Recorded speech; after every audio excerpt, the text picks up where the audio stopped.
गांव की चौपाल पर कुछ बुजुर्ग बैठे थे और आपस में पुरानी बातें कर रहे थे।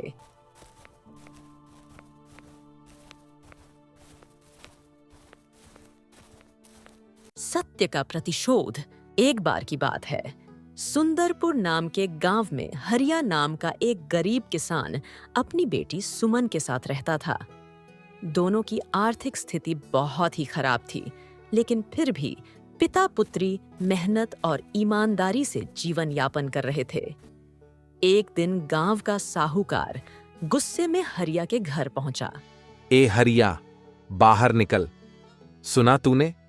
तुझे पैसे दिए कितने साल हो गए।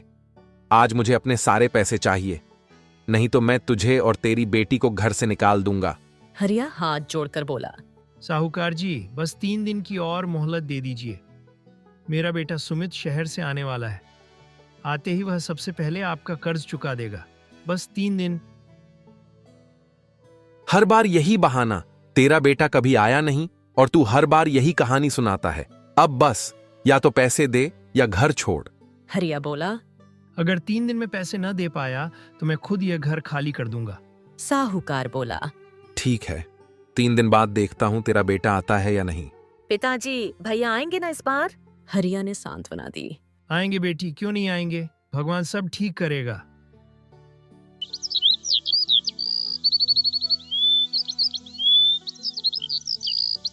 तीन दिन बीत गए, तभी शहर से एक आदमी गांव में आया। हरिया, तुम्हारे बेटे के बारे में एक जरूरी बात बतानी थी। वह बोला। जिस फैक्ट्री में तुम्हारा बेटा काम करता था, वहां बहुत बड़ा विस्फोट हो गया। कई लोग घायल हुए और कुछ की मौत भी हो गई। तुम्हारा बेटा भी उनमें था।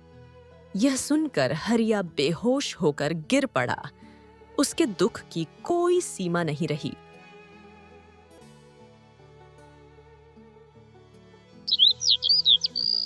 अगले दिन एक और आदमी गांव में आया। अरे भाई, ये हरिया का घर किधर है? मैं शहर से आया हूँ। साहूकार ने पूछा। क्यों? उस आदमी ने कहा। अच्छा हुआ आपको यहीं मिल गया। और पैसे का बैग देकर चला गया। साहूकार घर पहुंचा और बैग खोलते ही उसकी आंखें चमक उठी। उसमें बहुत सारा पैसा था। उधर हरिया और सुमन की हालत और बिगड़ गई। सुमन बोली। पिताजी, अब हम क्या करेंगे? हरिया बोला। बेटी, शायद भगवान हमारी परीक्षा ले रहा है। सुमन गांव के घरों में काम करने लगी और दोनों किसी तरह गुजारा करने लगे। एक दिन जब सुमन पानी भरने कुएं पर गई, तभी साहूकार के रिश्तेदार का लड़का राजू वहां आया। उसने पहली बार सुमन को देखा और उसके मन में कुछ अच्छा सा एहसास हुआ। वह साहूकार के घर गया। नमस्ते चाचा जी, मैं राजू हूँ। साहूकार बोला। अरे राजू बेटा, आओ आओ, इतने बड़े हो गए तुम। राजू बोला। अहे चाचा जी, एक बात पूछनी थी। आपके घर के पास कुएं पर जो लड़की थी, वो कौन थी? साहूकार झूठ बोलते हुए बोला। वो मेरी बेटी रानी थी। राजू बोला। अच्छा, और बात को टाल गया। लेकिन उसके मन में वही चेहरा बस गया। घर लौटकर राजू ने अपने पिताजी से कहा। पिताजी, मुझे एक लड़की पसंद आ गई है और मैं उसी से शादी करना चाहता हूँ। पिता बोले। अहन। बहुत अच्छा। किसकी बेटी है? राजू बोला। वो आपके रिश्तेदार हरिचंद की बेटी है। अगले दिन रिश्ता लेकर वे साहूकार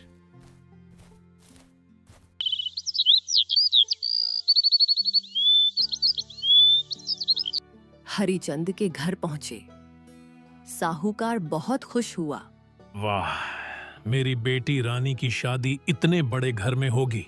उसने अपनी बेटी रानी को बुलाया, लेकिन जैसे ही रानी आई, राजू चौंक गया। नहीं पिताजी, यह वो लड़की नहीं है जिसे मैंने देखा था। साहूकार अंदर ही अंदर समझ गया कि राजू को सुमन पसंद आई थी, वही हरिया की बेटी। उसने मन ही मन निश्चय किया कि यह रिश्ता कभी नहीं होने देगा। राजू बोला। पिताजी, मैं उसी लड़की से शादी करूंगा जिससे मैंने कुएं पर देखा था। पिता बोले। अगर तुम 10 दिनों में उसे ढूंढ लो तो ठीक है, नहीं तो तुम रानी से ही शादी करोगे। साहूकार ने सोचा, बस इससे पहले कि राजू सुमन को ढूंढ ले, मैं हरिया और उसकी बेटी को गांव से निकाल देता हूँ। वह हरिया के पास पहुंचा और बोला, अब बहुत हो गया, मुझे मेरा कर्ज चाहिए, नहीं तो घर खाली करो। हरिया बोला, साहूकार जी, अब मैं पैसे कहाँ से लाऊं? साहूकार चिल्लाया, घर खाली करो।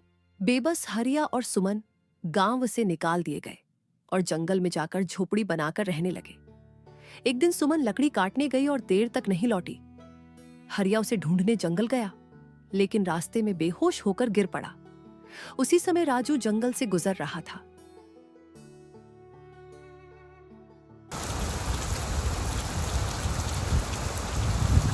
उसने हरिया को देखा, पानी पिलाया और घर पहुंचाया। जैसे ही उसने सुमन को देखा, हे भगवान, यही तो वही लड़की है। सुमन ने कहा, आपका बहुत बहुत धन्यवाद, आपने मेरे पिताजी की जान बचाई। राजू ने पूछा, बाबा, आप यहाँ जंगल में क्यों रह रहे हैं? हरिया ने अपनी पूरी कहानी सुना दी। बेटा, फैक्ट्री का हादसा और साहूकार का धोखा। राजू बोला, बाबा, वह फैक्ट्री मेरी ही थी। मैंने तो आपके परिवार के लिए 3 लाख रुपए मुआवजे के भेजे थे।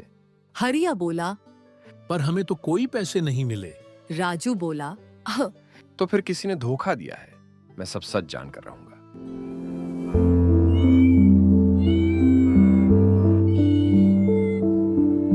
अगले दिन राजू अपने आदमी को लेकर गांव आया। उस आदमी ने कहा, साहब, मैंने वो पैसे एक आदमी को दिए थे जो खुद को हरिया बता रहा था। वही गांव का साहूकार था। राजू गुस्से से बोला, तो ये सब हरिचंद की चाल थी।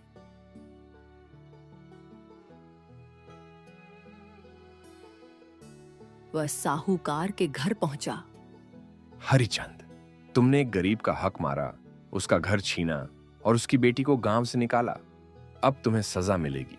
हरिचंद हाथ जोड़कर बोला, मुझसे गलती हो गई राजू बेटा, लालच ने मेरी आंखें बंद कर दी थीं।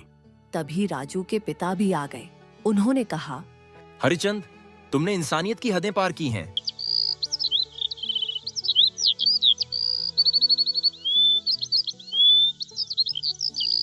वे हरिया के घर पहुंचे। उसे उसका सारा पैसा लौट आया और बोले, हरिया, अगर तुम मंजूर करो तो हम अपने बेटे राजू का रिश्ता तुम्हारी बेटी सुमन से करना चाहते हैं।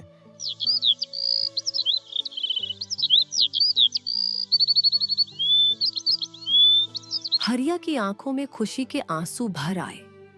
सुमन और राजू का विवाह हुआ और गांव में पहली बार एक गरीब किसान के घर में दीपावली जैसा उत्सव मना।